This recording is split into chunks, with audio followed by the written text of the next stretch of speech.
I have been expecting you.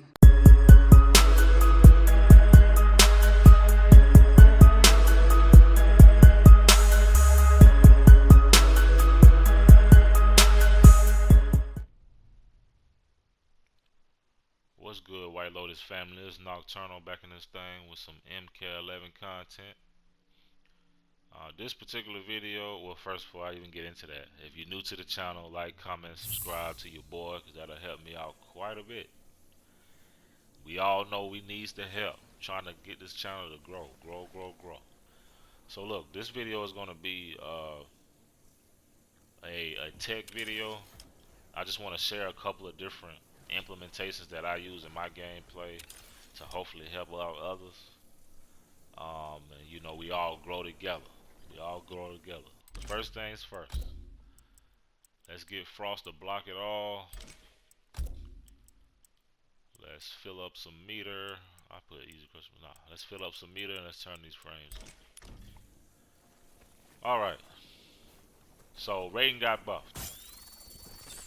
We got buffs. And in my humble opinion, I feel like Thunder Wave benefited the most from the buffs. I feel like Raiden in second place benefited from the buffs. And Truth and Light, bless your soul, it benefited, but I don't feel like it. I feel like it just benefited Raiden. It didn't benefit Truth and Light. The variation itself did not get benefited, in my opinion. But anyway, I don't want to talk about that right now. I just want to talk about, you know, the different things that I feel like we as Raiden mains, Raiden players are not doing. I want to explain a few things. We have a lot of utility with Thunderwave. We have a lot of utility with Raiden, especially now because of the buffs and the increase in mind games. So I'm constantly being asked, whether it be YouTube, Instagram, PSN, whatever, what am I doing different? How am I cooking folks? And if it's one thing y'all can give me, like, y'all got to give me credit. When I get somebody in the corner, they be getting cooked.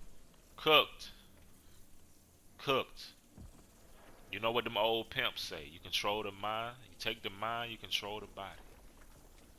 Now don't go nowhere else with it. Now we're just gonna keep that saying strictly MK. Chill out. Hold on. Chill out. But it does apply. It applies. All right. You take the mind, you control the body. First thing first. When we are, this is just, again, I just want to really emphasize this before I get started. I'm gonna make this video as quick as I can. You know, I don't want to take too much of the time or whatever, but I just want to help everybody step their game up, step up the mind games. You know, we like eating, so let's cook better. The first thing, in my opinion, we should be doing is figuring out what type of opponent that we're playing against. Off rip, number one. So the first few seconds of a match, let's say, you know, first few seconds of the match, you would never catch me just immediately go for the back 1-2 throw. We don't know who we're dealing with. We don't know what they know. So the first few seconds of a match, you should be learning your opponent. You should be trying to figure out, you know, the extent of their knowledge. So let's say the match starts, we get out our back 1-2. One thing that I like to implement, especially against somebody who I've never fought, is to throw out the electric fly council. You do this on purpose first because you're trying to figure out how they reacted to it. Everybody knows about this buff now, alright? Everybody knows about the back 1-2. Everybody is completely aware of this. So with that being said, I would throw out electric fly council first. What did they do? Were they they still blocking? Did they let go of block? Did they, you know, are they neutral ducking? Did they go attempt for a punish? Did they mash out down two? This is the first layer of what I feel like you should be doing playing Thunderwave or Raiden. But seeing as how both of them have electric fly counts. Alright, so now granted you have to keep in mind what character your opponent has. Because you know a really good player may see this coming. And characters like, you know, Cabal, Frost, Shao Kahn, they can punish this. The Electric Fly Council is completely punishable. It's the distance that it creates that makes it generally safe. But some characters can still punish at this range. Frost being one of them. Shao Kahn being one. Jade, you know. So we want to be conscious of that. So that's something you should definitely be aware of. But you know, other characters such as Jackie, you know, maybe like a Kano or something. You know, whoever, characters who don't have that type of range, this should be something we're doing off the rip to figure out what type of opponent we have. If you're playing against a character like this and you have Thunderwave, then you can teleport far. These are the different things that I'm doing early match to figure out what my opponent knows. When I teleport far, I'm literally trying to figure out if they held block, did they neutral though? Did they attempt for a punish? Did they mash out down two? If I see them sitting here blocking the whole time, after I've done this, after I've done one of these, after I've done one of these, then now I'm going to start implementing back 1-2 grab. Because they let me know that they keep pressing block. They're holding block.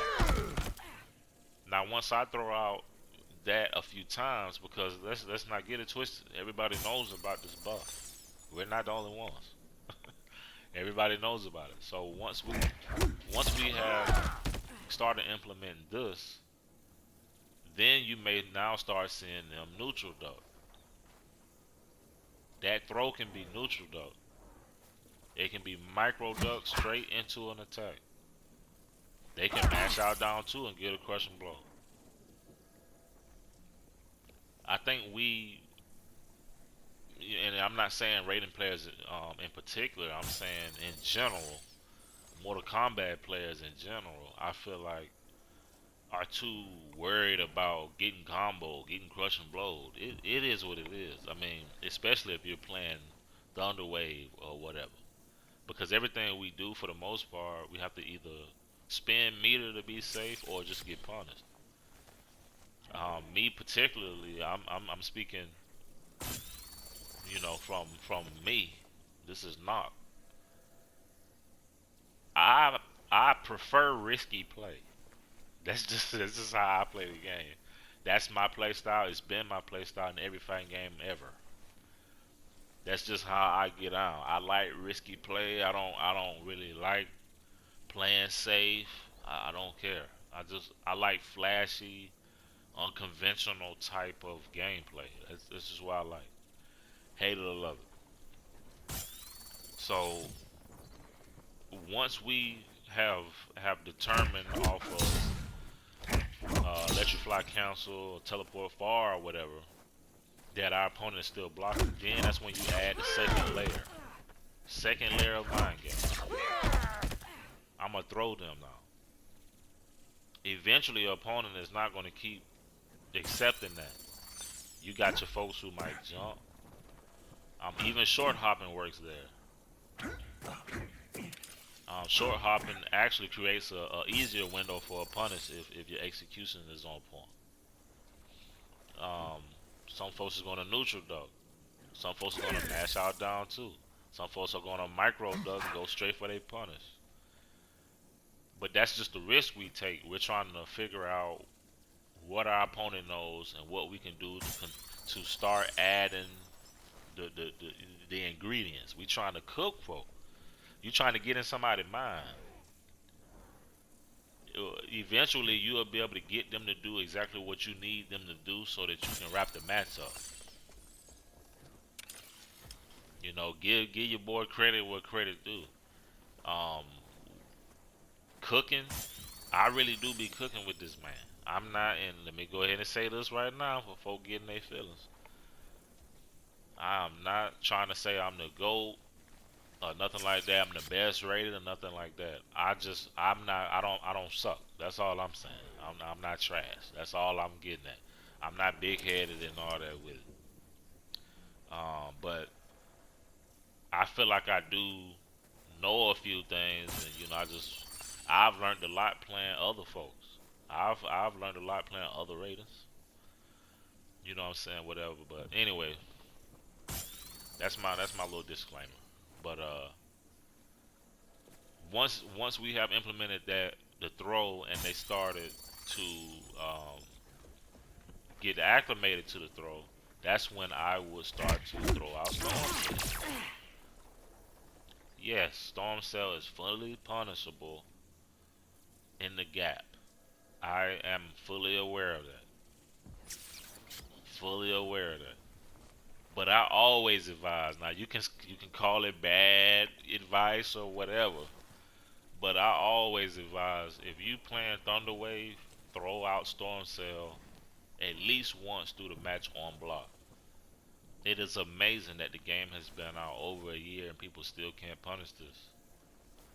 But I need to address this, because if you see me throw out Storm Cell on block against somebody and they blocking it, and then I throw it out again at some other point in the match and they block it, and then I throw it again at some other point in the match and they block it, this is on purpose. It's like, yeah, you have to be aware of that by now. Like, we gotta be. I'm gonna show you something real quick. These are Raiden's combos. -6 on block, -4 on block, -8, -14, -5, -13, -7, -8, -3, -3, 6, -6, -16, -6. Special moves: Lightning Bolt, -7, -3 Storm Cell, 22 Lightning Strike, 27 Electric Fly. Storm Cell is -3 on block.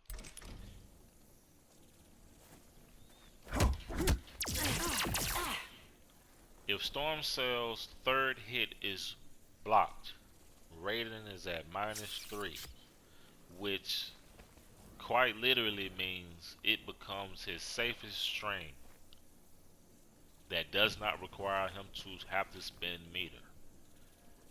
All because our opponent doesn't know how to deal with it. I'll say that a different way. Let's say I want to be safe. I just spent a bar to go out here to be safe. I just spent a bar to cancel my fly to be safe. But if my opponent can't deal with Storm Cell, I don't have to spend any meter to stay safe. I can just be at -3. So if you don't know how to deal with Storm Cell, and I have realized that, I'm going to keep throwing out Storm Cell on block. Why not? It's done on purpose. It is intentional. It's very much intentional. I am doing this on purpose. Do you understand what I'm saying? This is on purpose. Now, if you yourself know that you can punish Storm Cell, that's what's up. In the match, I'm not fighting you. I'm not. I just so happen to not be fighting you. I'm fighting this person who can't deal with Storm Cell. Surely you understand that if I'm fighting somebody that can punish it, I'm not going to keep doing it on block. Why would I be doing that then? You've punished me already with a down 2 crushing blow combo or a combo or whatever, I'm like, oh God, no, I can't keep throwing out storm cells on them. Then I'm definitely, aiming to lose. Again, I'm only doing this to folks who I see can't deal with it. That is done on purpose, because during that particular set of circumstances, I'm at -3, which then becomes my safest string out of my entire kit that does not require me to spin meter. That is on purpose. Not to mention, the second plus of this is when you look at that pushback. Now, I'm not talking about characters who can punish at this range, but when you're talking about pushback, let's look at it one more time. I'm now in range to go ahead and continue pressure. You're talking against characters who can't do anything at that, at that distance anyway. I'm not talking about your Frost, or your Cabals or your Jays or your Devoras. I'm talking about folks who literally need to be somewhere around in here to be able to really get they punishing going. So if I throw Storm Cell out on block, you can't deal, you're in pristine range, prime real estate range for me to go ahead for my 4-1. That is done on purpose, y'all. I'm telling you, it's done on purpose. So, now that that's been said, if because you have figured out early match that your opponent was still blocking here, or that your opponent was still blocking after this, and you started implementing the back 1-2 throw, and then they started to adjust to that because they can jump, they can neutral duck, they can short hop, they can mash out down 2, they can micro duck, go straight into a string, any of these things off of the throw with. Once you have figured that out and have come to that conclusion, then you can add that next layer and start throwing out storm cells to catch folk not blocking. Now you have literally given your opponent one thing to worry about, 2 things to worry about, 3 things to worry about, 4 things to worry about. Not to mention the stagger.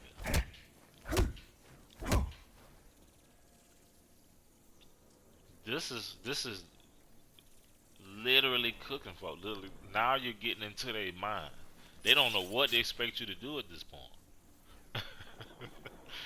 I don't know how this man gonna finish the string. Now this string becomes 100 times more scary to the opponent because they're like, yo, I don't know what he's gonna do now.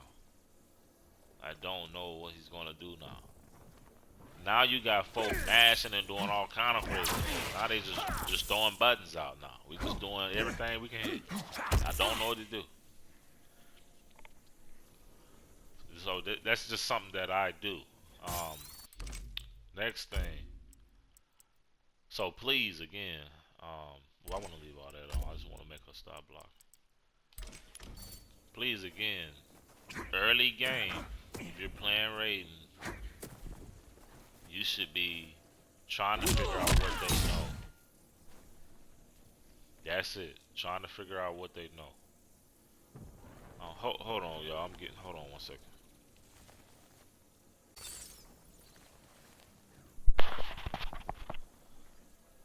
Sorry about that, y'all. I was getting a call for work. So yeah. Another thing. The last thing I want to talk about was another thing that I do in my particular gameplay. Sometimes with my combos, I intentionally drop my combos for a setup or positioning. So I thought that was kind of like obvious or whatever, but I just wanted to kind of emphasize. Sometimes I'm literally dropping combos or whatever intentionally for better positioning or for setups. So I'll show you what I mean by that. Example, back 1, 2. Alright, that was dropped on purpose so that I could add to the mind game. Now everybody know Raiden's back 2 after 2 hits is a crushing blow. So now this is in that person's mind. So I could jump in here and they would still be blocking high. So I would just go straight for a low starter. Like, this is what I mean by mind games. This is kind of stuff that, you know, just really playing and studying Raiden and people's tendencies and stuff like that, that, you know, kind of come to you. So,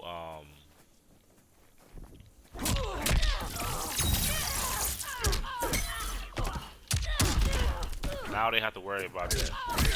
You just blocking low. So you see what I'm getting at? So that was done on purpose in that particular situation. Same thing for like we in the corner or whatever. For whatever reason we've done this in the corner. I'm like, oh no, I'm in the corner. Well, not that far in the corner. Let's push you out here a bit. Of course we don't want to get in the corner. I'll do, you know, whatever might be necessary for me to get a better positioning. If I'm sitting in the corner, I might not, you know, I don't want to be in the corner at all. Raiden's better out in this, you know, mid fight line. This is where Raiden wants to be. You'll either see me do this, well, you'll see me do something like this and just stop because I'm expecting a breakaway. Even if they don't break away, when they get hit, look at where I'm standing at. Prime positioning for 4-1. Prime positioning for 4-1. Again, you have to be aware of what character your opponent's using. Frost can punish you right there. You know, these long ranging characters can punish you for that. But I'm just saying, you've done this, you're expecting a breakaway. You can hit them with the back 2 setup. You're expecting a breakaway. That just, now they broke away and they literally fail.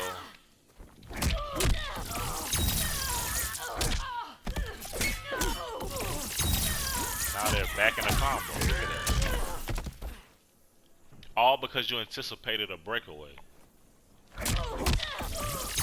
Done this, I swear, they're keep dropping. Done this, they broke away.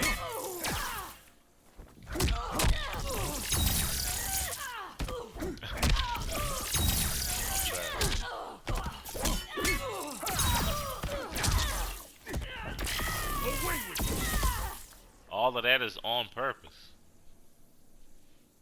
These hold on. Let me before somebody hit me with it in the comments.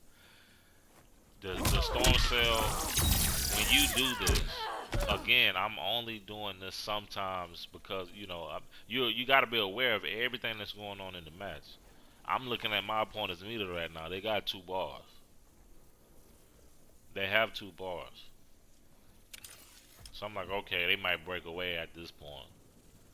So I'll throw out that stand 3 to get that extra damage and let them fall. When they get up, this is the range they are. This is the range they're in at this point. So I can immediately go for 4-1 into Storm Cell, and they're caught right back up in a combo. They're caught right back up in a combo. I've done. Keep dropping. What am I doing? You go on into that. You know, they dropped. They're back in the combo. whatever. Sometimes I'm literally doing it on purpose for better position. That's very much intentional. Um, if you do the setup for the back two, because sometimes I like to do it like this.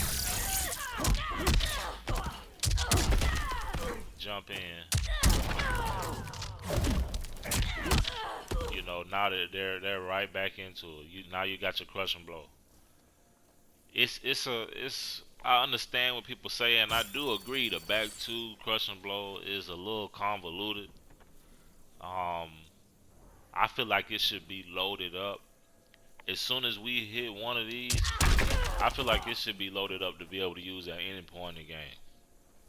It should not be tied behind having to do it twice in a row. That is very annoying, especially considering the fact that characters have so many they can use. I'm sorry, y'all. I keep getting distracted. Work is blowing me up, so I'm gonna have to cut it on short. Well, it ain't really short. I covered everything I want to cover. Well, one more thing. One more thing.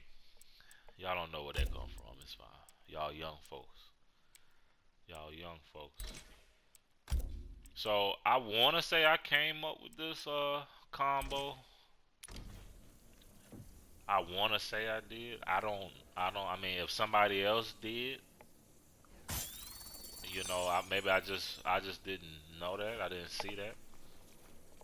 I've never really seen it done anywhere, but I'm not trying to take ownership of it. If you've done it, hey, why you didn't tell me? You're supposed to be sharing the wealth. It's supposed to be the White Lotus game.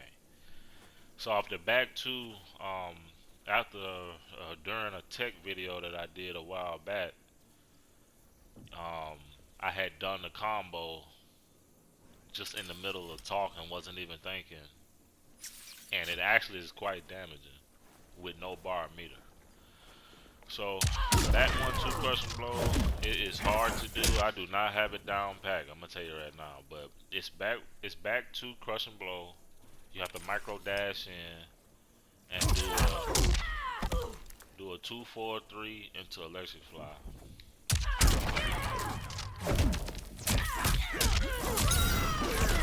One bar meter is 439. That's crazy. Listen, Frost. This chick needs some milk. Jeez. How many times was that? Oh, a stroke. Alright, y'all. That's all I had. I hope the video really helps y'all.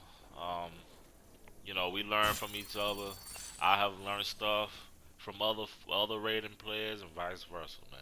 Again, I'm not trying to by any means say I'm the GOAT, but I hope this helps.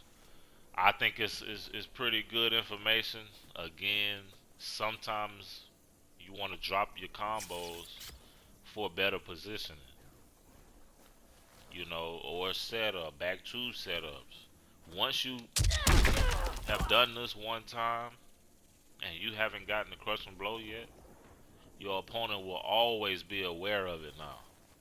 So when you jump in or when you start getting close or making your approach or something like that, they're already going to be trying to block up high. It almost always gives you a guaranteed low start combo.